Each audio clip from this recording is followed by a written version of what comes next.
Kaingu Kiti. Mimi kwa majina naitwa Mariamu Kaingu Kiti. Mjaliwa wa Makolo Kihalwa Kisomeni. Nizaliwa hapa Makolo nikawaliwa pale Kisomeni.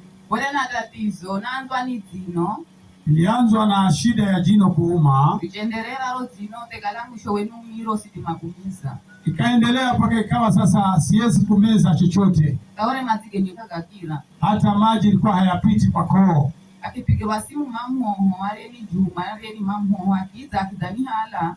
Siku ya Jumatano akapigiwa simu mamangu mdogo ambaye ni Juma, ni mshirika wa hapa, akaja akanichukua Jumatano. Akanileta hapa. Daniel Kasena.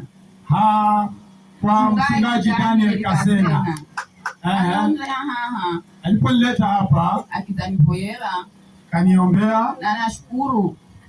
Na ninashukuru Yesu anapima kuona. Yesu anaweza akaokoa.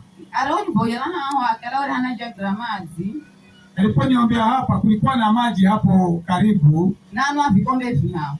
Nilikunywa vikombe vitatu na kulikuwa hakupiti maji.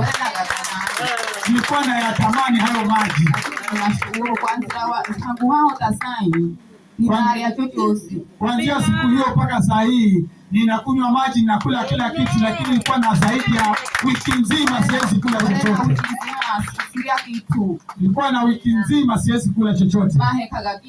Mate ilikuwa siwezi kumeza.